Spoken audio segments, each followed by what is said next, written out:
Welcome to IPL 5. This is Gwin here with Quantic Gaming. Once again, we caught you at MLG Raleigh, I believe it was. We missed you at Dallas, but I've got the maker of blogs with me once again. It's Kennigit of Team Liquid.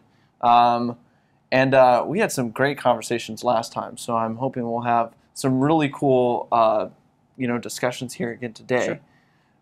But first off, let's talk about the players you've got here at IPL. You've got three really big powerhouses. Tell me how each one of them is here.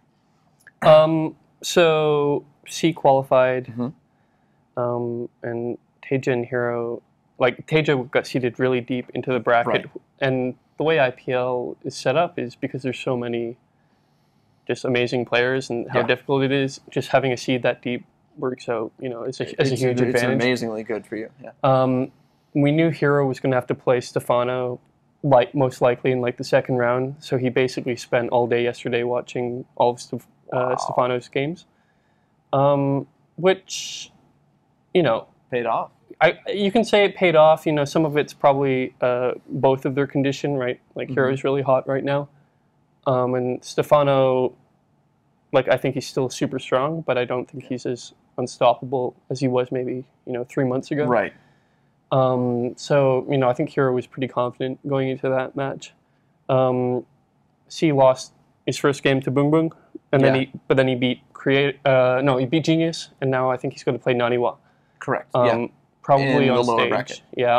Yeah, lower bracket. So that one's kind of weird because PVT's Naniwa's best, and C. TVP is maybe not C's strongest matchup right now. I mean, is ZVT or is TVC any Terran's strongest matchup, right? Yeah. So it's probably stronger than TVC, but I don't know. We'll see. Yeah. I don't know either way. So yeah, and then Rhett was qualified, but with his suspension, we didn't send him to the event. Right. So I mean, we're pretty happy with the lineup we have here. And I mean, Teja hasn't even played yet because he's just seeded that far in. Yeah, which is 7 o'clock or. Yeah, it's amazing for him that he can just kind of hang back and watch all the other players and warm up. So you've got 3 players in here. Out of the 3 players, who do you think's hottest right now? Who's going to make it farthest in these brackets?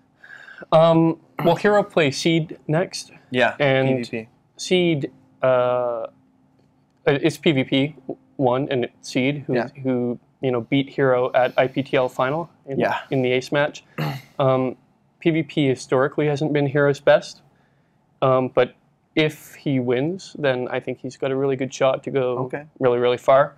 Maybe even farther than Teja. I think his condition right now is really good. And, Nazgul was discussing earlier with some people whether we thought that Hero had actually gotten better recently or if he'd just kind of figured out. Just kind of some holes in his play, just kind of iron those out? Yeah. And so I think he's always kind of been this good. And it's just as his confidence. Streaky or. Well, it was always a confidence issue, and people always talk about how he's an emotional player in that, and I think he's starting to finally get a lot of that under control. And he's obviously after DreamHack really confident in his play in all his matchups. So awesome! I think he's a good shot to go really deep. All right, we'll definitely check out Hero's games as we go into the rest of this event. I mean, you heard it from Team Liquid staff. He's the pick to go through. So watch those. Really, really excited. To watch his games farther, after the PvP versus Seed, which I'm sure I'll be down in the venue watching. So let's talk a little bit about just Team Liquid in general, because you picked up C, you picked up another Korean player. Sure. Are we starting to see Liquid kind of back off of NA, EU? Because in the Brood War days at least, Team Liquid was this bastion of foreign hope to me, and I felt like at the beginning of StarCraft 2 that was super true, and now we keep picking up Koreans. So is this the direction that is better for the business? So that idea that we're only picking up Korean players is something we're very conscious of. I think with our team specifically, we think a lot about how our fans and community are going to react. So we've picked up 3 Koreans in a row, right? Zenio, Teja, C. And it's not a situation where we see us only picking up Korean players. Okay. There was specific reasoning behind each of those. Like C, we've, as a community, we've known C since about 2008. Yeah. Like, just as a fan, I met C before I met any other pro gamers in Paris at WWI. So to bring him on the team was something really special for us. We're not a team where we think we're just going out just to find talent, right? We're just going to go out and try and get a really good player that's Korean. There's no foreigner who we think is off the table for us to look at. And I think we're constantly being approached or looking at all sorts of players, right? And it's just, 95% of the time it's not a match. And just in these cases, it's been a match, and they've been Korean. Okay. So, we don't have a, there's pros and cons to being Korean, right? It's much easier to be popular with fans if you're a foreigner, and there's more foreign fans. Yeah. So even if you're, if you're a player who can do really well and go really deep, but foreign fans don't care who you are, that's still useless for a team. Yeah. So we're very conscious of the pros and cons on either side of that, and it's not something where we're putting a whole lot of attention directly on race or where they're from, more how we think fans are going to react to them. Okay. Yeah, it's good insight into that sort of selection process. So, I mean, with that said, are you guys pretty stable, happy with the lineup right now? Yeah, we're pretty happy with our lineup right now. I mean, we're obviously always looking, and just seeing what's out there and who's available. But I think we're at a stage where we're pretty happy with our lineup. Yeah. Awesome. Any other general Team Liquid happenings? If you asked me in like 2 months, I would talk about all sorts of stuff. But we've got a lot of things coming that we're super excited about in general as a site, and that it just happened to be that IPL was at a period where we couldn't talk about anything. Okay. So off in the future. Off in the future. Yeah. All right, so maybe we'll be able to take the tape off Kennigit's mouth in a future interview, so stay tuned for that one. Yeah. I'm sure that'll be at the next esports event that we're both at. But talk to me, we talked a bit actually about what Team Liquiders like to refer as the elephant in the room, the Kespa players and the Kespa situation last time we talked. We saw GOM take a really hard line with Kespa in the incident that happened, and it seems to have worked out. Where there's Kespa players in the GSL, there's esports federation players in the OSL. Do you see this being a continued good relationship? Have things evened out a little bit, or should we expect to see sort of a shift again? I mean, I think there's always going to be a power dynamic going on there, and I don't think GOM and Kespa will ever be on best of terms unless there's some huge power play where they are one organization, which I don't think is realistic at this point. So I mean, it's more a case of, can they work together in the sense that players are able to go to events, and that they're able to like cross promote each other, and that teams and fans aren't taking a hit. And I think for the most part that's the case right now, and it'll probably be the case going into the future. So even if there's like jockeying for position and competitiveness between the two, I don't think it's anything that needs to be worried about. Okay, well that's good to hear. On the subject of OSL versus GSL, I actually had an interesting point about just the models that both of them use to monetize. OSL is significantly more expensive than GSL is. Yeah.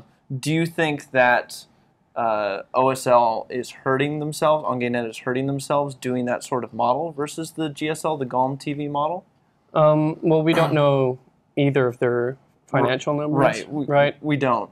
But just from like a spectator, I mean, you've been in this community a long time. You kind of have a grasp on. Well, I mean, when GSL first started, it was at a period where no one in the Team Liquid community had ever paid for anything, and everyone had a pretty salty reaction to the idea of having to pay for StarCraft. I don't think that's the case anymore. Yeah. I think people are much more open to paying for the product.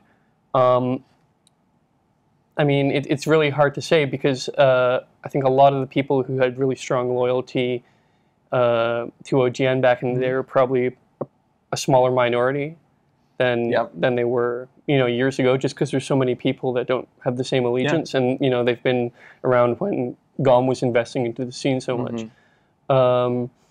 I mean, if you see a sudden price drop in OGN's product next year, don't be too surprised. Yeah. Right. I think they're probably trying to test the water and figure out what they're going to do with casters and their pricing and all that sort of stuff. And once they get in the position where it's clear what they need to do, then I'm sure more options will be on the table. All right. So that'll definitely be interesting to see, because I think their current pricing structure, I looked at it and said, well, I'll buy a month, and I think that's right. And I mean, if you're thinking that, then I'm sure there's a ton of other people that are thinking that. Yeah. So also on the topic of Kespa, we've had a lot of Kespa players really start to get good at the game, and they've done so really quickly. Sure. Who do you think, if you had to pick a Kespa player who hasn't really had a big breakout into StarCraft 2 yet, but you'd love to see them just start crushing nerd skulls, who would that be? The fanboy in me says Bisu. Okay. But I don't really know how realistic that is. It's hard because I think the state of StarCraft in the Kespa scene isn't so clear to most fans at an open level. Yeah. I mean, if you look at the next Pro League season, it's only going to be on TV on the weekends, right? And League of Legends is going to be on Monday through Friday. The pros are very conscious of that. And I think a lot of the pros that switched over just don't enjoy Star 2 as much as they did Brood War. Okay. I mean, some transitioned fine. Sure. And some realize, okay, this is going to be my career for a while. But some probably just don't have the motivation. And I think there's like a delay between that switch and when a lot of them are going to either retire or switch to another game or make a hot run through a tournament. So I mean, I really don't know at this point. I just know as a fan who I'd like to see as Bisu. So we'll have to see if Bisu can make that happen for Kennigit and for a lot of other fans out there, because it'd be pretty awesome to see Bisu come back and make a run through an MLG and sweep everything. So with that, any last shout-outs you'd like to make? Any closing thoughts? No, just keep an eye on TeamLiquid.net through rest of IPL, of course, and in the months to come. Yep, months to come. And we'll see you at MLG or something like that. Yeah, absolutely. We'll have Kennigit on again, I'm sure, at the next esports event. But for now, this is Gwin with Quantic, signing out.